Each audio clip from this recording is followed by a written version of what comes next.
నేను ఎప్పుడు కూడా దేశ రిఫార్మ్ అంటే నేను ముందుంటాను. అది నా జీవితంలో ఇప్పుడే కాదు, మొట్టమొదటి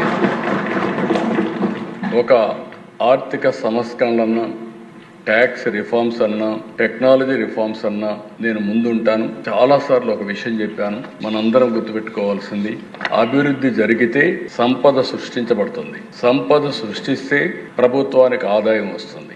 ఆదాయం వస్తే ఆ ఆదాయంతో సంక్షేమం మళ్ళీ అభివృద్ధి చేయడానికి అవకాశాలు వస్తాయి. మొన్న ఢిల్లీ మీటింగ్లో కూడా నేను చాలా స్పష్టంగా చెప్పాను, ఎవరైతే సంపద సృష్టించలేరో వాళ్లకు సంక్షేమం ఇచ్చే అధికారం కూడా లేదు. అప్పులు చేసి సంక్షేమ కార్యక్రమాలు ఇస్తే అది సస్టైనబుల్ కాదనేది నా ప్రగాఢమైన నమ్మకం. నా సుదీర్ఘ రాజకీయంలో ఇదే ప్రాక్టీస్ చేశాను. అందుకే ఈ రిఫార్మ్ వస్తే మా ఫైనాన్స్ మినిస్టర్ గారు, మా ఫైనాన్స్ సెక్రటరీ గారు అందరూ వచ్చి, సార్ మనకు నష్టం వచ్చేస్తుంది, చాలా ఇబ్బందులు వస్తాయి, ఆర్థికంగా ఇబ్బందులు పడతామంటే, ఆర్థిక ఇబ్బందుల తర్వాత ఫస్ట్ దేశం రాష్ట్రం ముఖ్యం. మనం అంతా కూడా లాంగ్ టర్మ్ రిఫార్మ్ చూడాలి. It will be A game changer, don't object. First మీరు వెళ్ళి సపోర్ట్ చేయమని చెప్పిన వ్యక్తి నేనని చెప్పి కూడా నేను తెలియజేస్తున్నా. ఆ పని చేశాను.